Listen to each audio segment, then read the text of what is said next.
Hey, this is Scott with Alexander's. We've got a camper here today. A neighbor of mine bought it. They talked to us before buying it. We offered to go down and look at it. He went ahead and bought it anyway. It was a pretty good price, $3,000. It's a 2006 Rockwood. We knew that it needed an awning fabric just from looking at it. He knew that. I priced it out to him to about $450 installed. So we kind of knew those figures going into it. Now that he's got it, there's a couple things he missed. Those are things that probably an RV inspection would have caught prior to. So we're going to go over those things today so you'll know what to look for and know how important it is to have your RV looked at before you buy it. All right, so we knew that the awning fabric was bad. You can see we put a new fabric on it. Dometic awning, pretty easy vinyl replacement on the awning. Installed, it was about $450. So he knew those things going into it.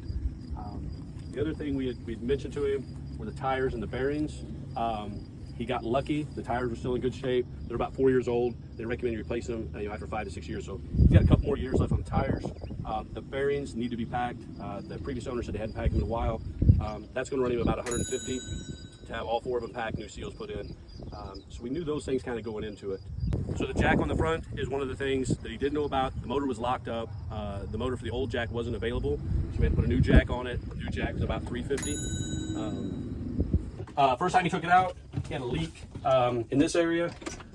Close that window for him. Had a leak at the back of the toilet. The flush valve probably didn't get winterized correctly. Sometimes with age they'll crack. So we had to replace it. Flush valve and labor was about $100 that he didn't know going in also. So another thing to always check on a used camper is the condition of the roof. This one, the rubber looks pretty good. The membrane, there's not a lot of cracks in it. Maybe somebody's cleaned it off fairly recently. You see the lines on it. But the seams were bad. They had put seam tape on it, which is great. There's nothing wrong with that.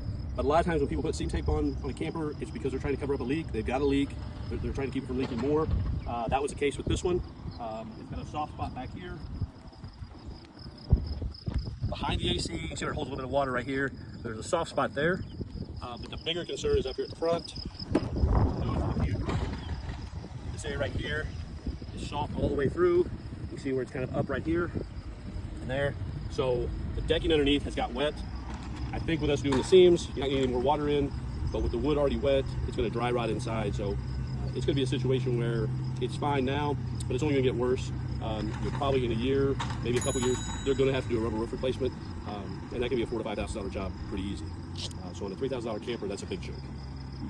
All right. Lastly, when we did look at the camper with customer, he asked about the floor. It's a little soft. A lot of these floors have pretty thin decking on it anymore. The braces are spread out.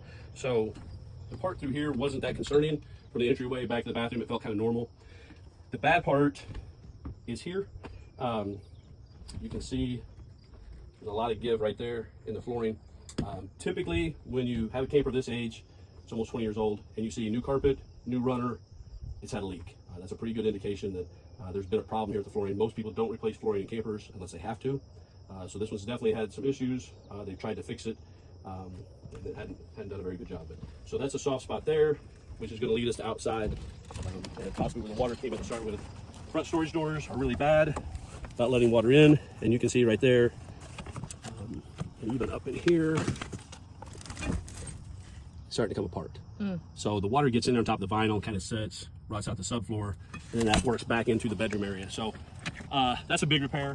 That's $2,500 probably to get it going. So $3,000 camper was a good buy. I think it booked for like $3,400. He could see from initially looking at it, he was going to go with a vinyl on it, so it's going to be $450. So he's been right at the money. The other stuff he missed though is what cost him a lot more. Now he'll probably just take this camper and use it for a couple years, probably not fix anything on it, and then move on to a nicer camper. But it's always good to have them inspected because there are a lot of things hidden that an RV dealer could catch, save you some money, either as far as negotiating the price down or avoiding a camper that might cost you more later.